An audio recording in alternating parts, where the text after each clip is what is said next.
Hey Randy, I'm just taking a look at your files here for your rough drafts on the Snapchat geofilters. Your sizes look pretty good. They're pretty small. You need to be under 300 megabytes, which you definitely are with your PNG file. These are, okay, so yeah, one thing I'm noticing too, you need to export out PNG files when you create your exports from the template. But let's take a look at these. Yeah, these look pretty good. So just definitely make sure that you name these, Randy, MSU Northern, make sure it's a PNG. This one could be Randy Wapkachugan.png, and this could be Haver Welcome, Randy Haver Welcome.png. So that could be the file names on these. And just make sure you're exporting out PNG files. And you will need to remove the photo underneath. And with the MSU Northern Lights, I like the idea of this, but I'd say the Northern Lights text should probably be white with maybe a black stroke. And I would say the Northern Lights logo, I would perfect this circle shape a little bit more, or just make it look a little bit more like a football.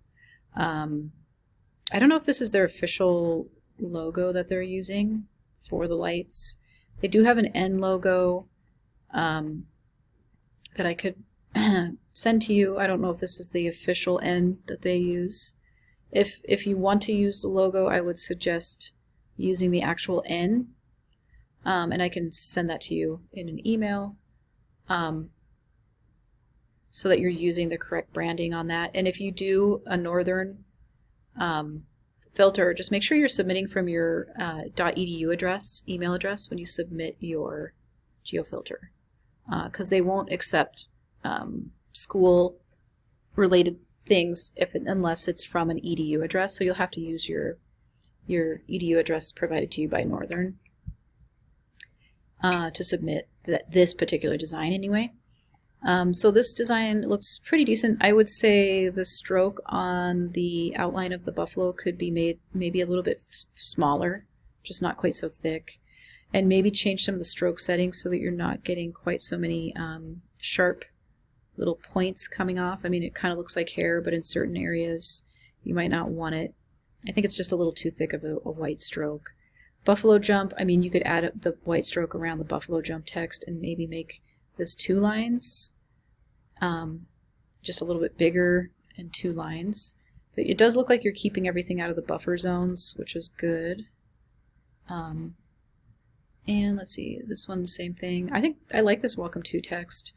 Haver, this is looking good. There are a couple little weird little white things coming off this shape here, so I would fix that. And you could even have these, some of these, you could make this extend all the way, these gray bars, to the bottom.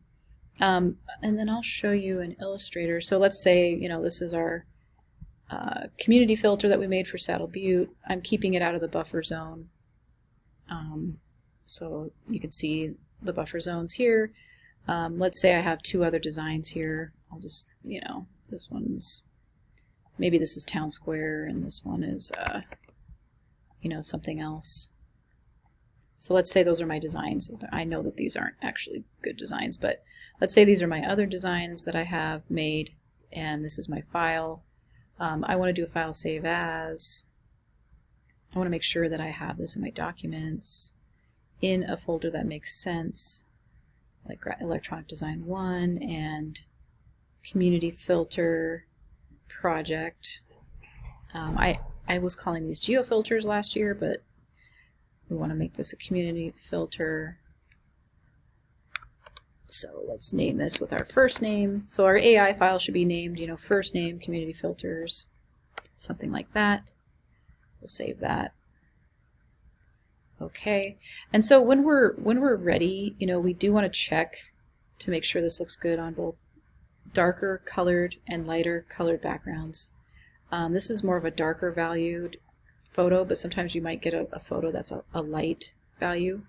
And so just double check. Sometimes adding a stroke of like white on certain things helps it to pop off of you know, say darker background. So like if I have this shape and I add a stroke to it, we'll probably need to make it a little bit thicker, but that will help it pop off a little bit better on a dark background.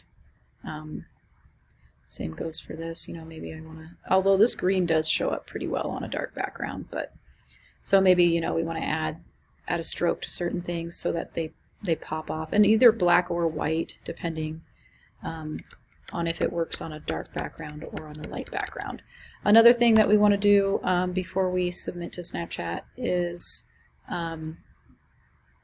just make sure that you're out of all of your important elements are out of the buffer zone. Definitely, the Sweet Dreams is a pretty good indication of how this might be done. I mean, some of it is actually, some of that filter is in the buffer zone, but none of the really important areas. It still works on its own without that. So, so mine's looking good. None of my design is actually going in the buffer zone, so that's good. So let's do our file export. We're going to make our PNG files. Export as. So I'm going to name this one Mary Saddle Butte.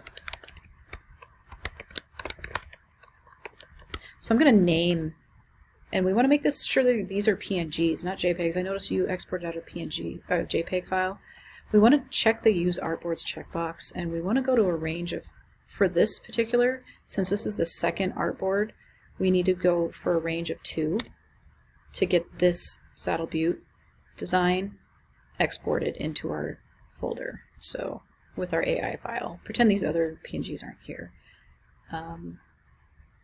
I'll just replace it because I already had one named that. But this is also another important area that you need to pay attention to when you're exporting out your PNGs. We need to make sure that this is on 72 and that this is transparent so that it has a transparent background. This doesn't really matter. This can just be left the way it is and push OK. I already have one named this, but I will replace it. And so let's just say, you know, this is the first artboard, second, third, and fourth. So I need to get my third artboard or my second design exported now. So if I do a file export, export as, same process. Let's say this is for maybe MAT Theater. Use artboards, range of 3.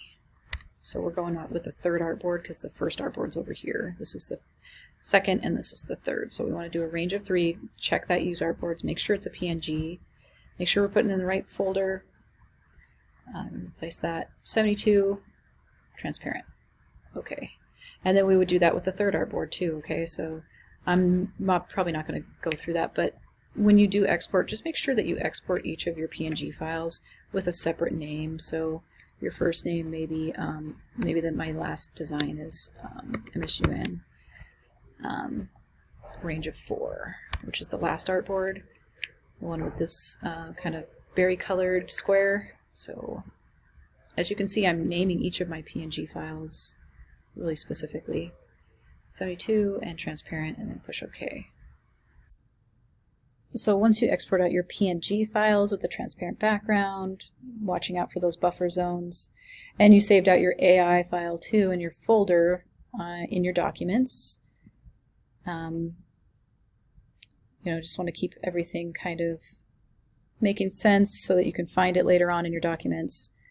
Oops, I don't want that. So if we go in here, let's delete these. We go in here, you can see this is what our files should look like. We do want to rename these so that they don't have the dash 01, 03, 02 type things in the file names. And then if we go to the columns, you know, you can see the different files here of the PNGs, and then there's the AI file. So your PNGs should not have the picture in there, obviously. It should be clear. And this is what I want, you know, this is what you need. You also need to take screenshots of the emails that Snapchat will send you after you submit your GeoFilter. If you go into the Brightspace course shell for this class, there is a how to submit to Snapchat and files needed for a grade video that I want you to watch. And it basically goes over how to submit to Snapchat. And so if you watch this, that'll help a lot. but you do need 3 screenshots of each of the emails Snapchat sends to your inbox after you submitted your 3 designs. And this proves that you submitted your designs to the Snapchat team. If you do a Shift-Command-4 on a Mac, you get that, so you can take your screenshot. Or if you're on your Windows, you use the snip tool to get the screenshot of the...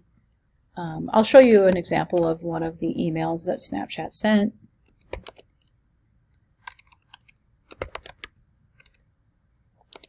Just have to spell it right here.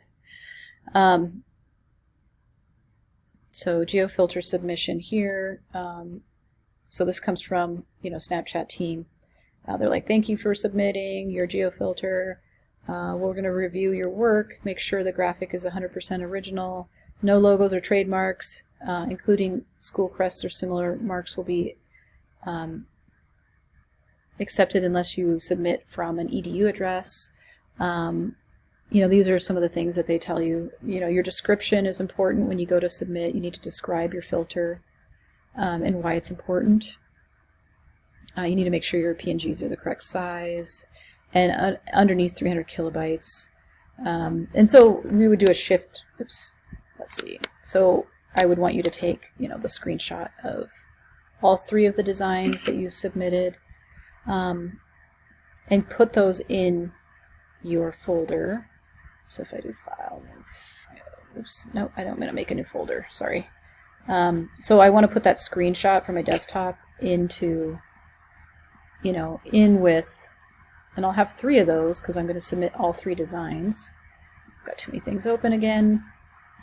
So where's that screenshot of, here it is. So that's that screenshot that proves that I submitted my filter. Put that in there. And so you'll have 3 of those for each of these PNG files that you submit. And watch that video on how to submit. All right, we'll talk to you later.